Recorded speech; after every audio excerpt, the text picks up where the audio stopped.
Hello friends, मेरा नाम अजय सिसोदिया और आप देख रहे हैं रेल 7।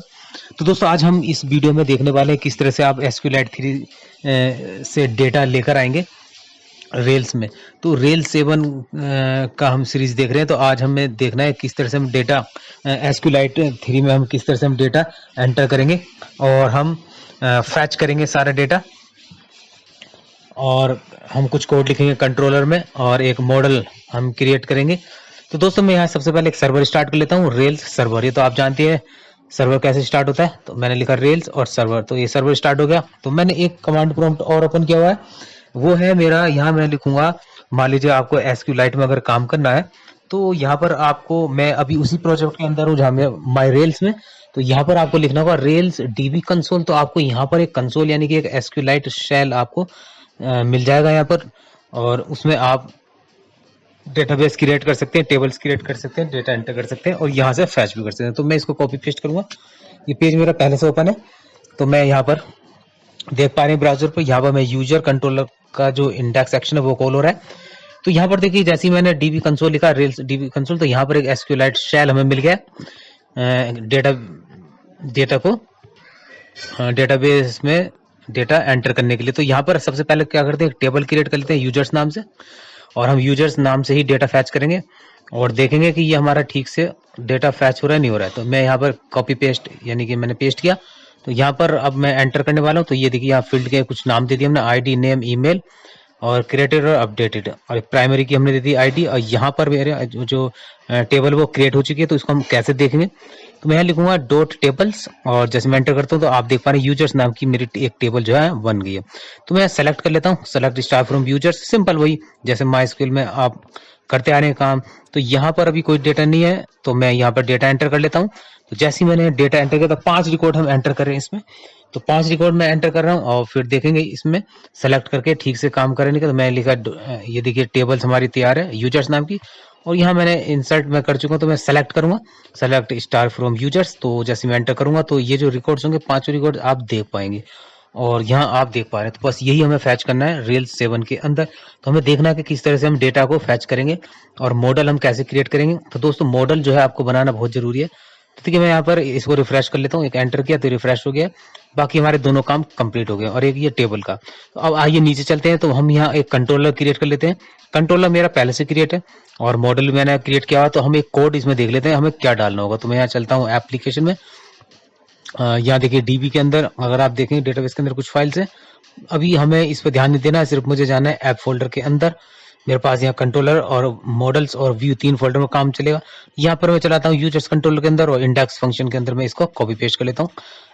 @यूजर लिखेंगे, इक्वल टू हम यूजर नाम, यूजर जो हमारे पास एक होना चाहिए मॉडल, तो मॉडल है यूजर डॉट फाइंड आईडी। तो मैं एक आईडी फाइंड करूंगा, आईडी एक पर्टिकुलर आईडी के थ्रू मैं फाइंड करूंगा। मैं रिफ्रेश कर लेता हूँ पेज को। तो यहाँ मैं चाहता हूँ कि आईडी 1 जो है हमें फैच हो जाती है। यहाँ भी कुछ भी रिएक्शन नहीं हो रहा है, मतलब कुछ भी शो नहीं हो रहा है, क्योंकि यहाँ पर अभी क्या हो रहा है कि हमने जो व्यू है इसमें मॉडल में जाएंगे। पहले देखो, मैंने यहाँ पर यूजर डॉट आरबी करके एक मॉडल फाइल बनाई है। आप देख पा रहे हैं यहाँ पर एक मॉडल हमने यूजर नाम का क्रिएट हुआ, ऑटोमेटिकली ये यूजर्स नाम की टेबल को चेक करेगा, सर्च करेगा। तो यहाँ एक मॉडल हमें क्रिएट करना था, मैंने पहले से किया हुआ है यूजर डॉट आरबी नाम की एक फाइल। तो यहाँ पर मैंने इसको एक क्लास दे दिया यूजर, और जो इनहेरिट कर रहा है वो एक्टिव रिकॉर्ड को। तो एक्टिव रिकॉर्ड और बेस। तो यहाँ पर आप, मैंने एक व्यू ले रहा हूँ, तो यूजर्स नाम का, अब पहले वीडियोस में आप देख चुके होंगे मेरे, अगर आप सीरीज में चल रहे हैं। तो मैं इंडेक्स नाम के फोल्डर में यहाँ पर फैच करूंगा डेटा। अब वो किस तरह करूंगा, तो मैं यहाँ लिखूंगा परसेंटेज साइन और इक्वल टू साइन, उसके बाद परसेंटेज साइन से मैं एंड करूंगा, और उसके बीच में मुझे लिखना होगा एक @यूजर जो कंट्रोलर से आपको मिल रहा है। और उसमें मुझे एक जो डेटा आ रहा है उसमें से मैंने एक आईडी को फैच करना है, उसकी आईडी को फैच करना है, एक फील्ड को फैच करना है। तो देखिए, मैंने किया रिफ्रेश, तो आप देख पा रहे हैं एक आईडी हमें मिल गई है। अब मैं इसी तरह से यहाँ पर एक जो सेकंड फील्ड है नेम, मैं वो नाम दे देता हूँ और उसके साथ ईमेल दे देता हूँ, और इस तरह से हमारे पास जो है सारा डेटा आ जाएगा। दोस्तों, यहाँ पर मैं स्टेप बाय स्टेप चलूँ, आगे आने वाले उसमें मैं एक एपीआई क्रिएट करूंगा रेल रूबी ऑन रेल 7 में। यानी कि रेल 7 में। तो इंतजार कीजिएगा उस वीडियो का। और यहाँ देखिए मैं किस तरह से एसक्यूलाइट, जो हमें एक्चुअली ये डिफ़ॉल्ट हमें कॉन्फ़िगरेशन मिल जाती है एसक्यूलाइट 3 की, आप उसे चेंज भी कर सकते हैं कॉन्फ़िगरेशन को, और माइस्क्यूएल हो या कोई भी डेटाबेस का यूज कर सकते हैं। तो मैं यहाँ पर डिफ़ॉल्ट वाला कर रहा हूँ अभी। तो देखिए यहाँ मैंने जो यूजर्स नाम की टेबल बनाई थी एसक्यूलाइट 3 में, वहाँ से मैंने डेटा खींच एक्सेस कर लिया। तो मैं अब चाहता हूँ ऑल डेटा, मैं चाहता हूँ कि सारा डेटा है। तो मेरे पास एक फंक्शन है यहाँ पर ऑल। तो मैंने यूजर जो मॉडल मैंने लिया, एक यूजर जो मॉडल बनाया आपने, और उसमें हमने एक ऑल फंक्शन का यूज किया। तो यहाँ पर डेटा पूरा आ चुका है, लेकिन वो अभी सिस्टमैटिक नहीं एरर शो कर रहा है, क्योंकि अभी हमने डेटा फैच किया था उसमें हमने यहाँ पर जो काम कर रहे हैं हम व्यू फाइल में, वहाँ पर एक एक डेटा की क्वेरी लिख रहे हैं हम, एक डेटा आईडी। लेकिन यहाँ पर क्या आ रहा है, डेटा एक साथ, यानी कि एक एरे आ रही है। तो एरे के हिसाब से हम एक लूप लगाना होगा। तो हम लूप कैसे लगाएंगे देखते हैं। मैं इसको यहाँ से हटा देता हूँ और यहाँ मैं यूज करता हूँ लूप का। तो यहाँ पर जैसे कि ईच लूप यूज करते हुए देखिए रूबी ऑन रेल्स में कैसे यूज करेंगे। एक मैं @ मैंने लिखा है यहाँ पर यूजर, और उसमें मैंने डॉट ईच लगाया, तो ये ईच लूप का काम करेगा। और डू के बाद जो वो लिखा जाएगा जिस वेरिएबल को लेकर आप काम करेंगे। तो देखिए यहाँ पर मैंने तीनों को कॉपी पेस्ट कर देता हूँ, user dot I D, user dot name, user dot email. तो देखिए यूजर जो आपने लिखा पाइप के अंदर, वो यूजर ही मैं यूज कर रहा हूँ, यूजर आईडी जो शॉर्ट में हम नाम दे रहे हैं। तो एक सिंपल सा देखेंगे तो आप एक लूप लगा हुआ है यहाँ पर, लूप को मैंने एंड भी किया हुआ है। और यहाँ देख पा रहे हैं ये जो यूजर है वो यहाँ पर मैं यूज कर रहा हूँ जो वेरिएबल था, और @user डॉट ईच, एक ईच हर रिकॉर्ड को वो लेकर आ गया की वाइज, और डू यूजर। अब मैं क्या करूंगा यहाँ पर जो रिकॉर्ड मुझे मिलेगा, तो मैं अब यूजर को यूज करूंगा जो मैंने डू के बाद लिखा है पाइप के अंदर। और मैं अब यहाँ ऐसे करूंगा user dot I D, user name और ईमेल। मैं रिफ्रेश किया तो सारा डेटा मुझे मिल गया। तो दोस्तों वीडियो अच्छा लगे तो लाइक शेयर और सब्सक्राइब जरूर कीजिएगा दोस्तों। मैं बहुत सारे वीडियो ऐसे ही बनाता रहता हूँ। अब देखिए यहाँ पर मैं अब कुछ यहाँ ऐसे करते हैं, इसको हम फॉर्मेटिंग कर लेते हैं, अलाइनमेंट कर लेते हैं थोड़ा, जो रिकॉर्ड देखने में अच्छा लगे। तो दोस्तों वीडियो को लाइक शेयर और सब्सक्राइब जरूर कीजिएगा, और ताकि मुझे इससे मोटिवेशन मिले और मैं ऐसे बहुत सारे वीडियोस बन सकूं। तो अगर आपको यहाँ पर एसक्यूलाइट में प्रॉब्लम है, अगर आपको देखना है कैसे काम करना है, तो मेरे उसमें वीडियो देख सकते हैं आप प्ले लिस्ट में जाकर। एसक्यूलाइट पर मैंने वीडियोस बनाए हुए हैं।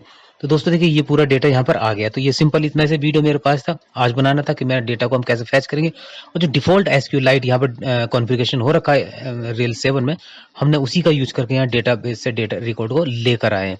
तो दोस्तों अब मैं इसको थोड़ा फॉर्मेटिंग कर लेता हूँ। तो अब आप चाहें तो इसको कॉन्फ़िगरेशन को चेंज करके आप माइस्क्यूएल का भी यूज कर सकते हैं आप।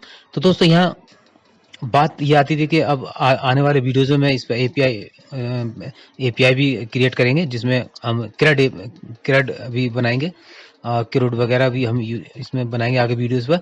तो देखिए दोस्तों बस इतना ही था। आई होप आप समझ गए होंगे किस तरह से हम डेटाबेस को एसक्यूलाइट शेल का हम कैसे यूज करेंगे रूबी में। तो रूबी ऑन रेल्स में आप कैसे यूज करेंगे एसक्यूलाइट शेल को, तो मैंने अभी आपको बताया था। रेल्स और डीबी कंसोल आप लिखेंगे तो वहाँ आपको एक एसक्यूलाइट जो शेल है वो आपको ओपन हो जाएगा, और वहाँ पर आप क्रिएट कर सकते हैं डेटाबेस और टेबल आप क्रिएट कर सकते हैं, एवरीथिंग।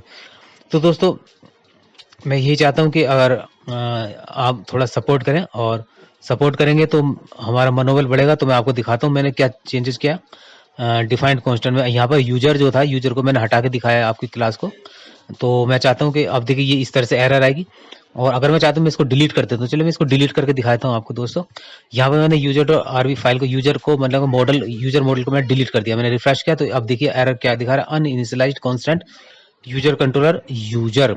तो आपने यूजर का यूज कर रहे हैं कंट्रोलर के अंदर, वो उसको नहीं मिल रहा है। तो ये इस तरह की एरर आएगी अगर मैंने अगर क्रिएट नहीं करूंगा, तो यानी यूजर मॉडल क्रिएट नहीं करूंगा। जब आप यूजर नाम का मॉडल क्रिएट करेंगे तो ये यूजर्स नाम की टेबल को सर्च करता है। तो जिस नाम तो दोस्तों वो अगर इसको मिल जाएगी तो आपको डेटा ला के दे देगा।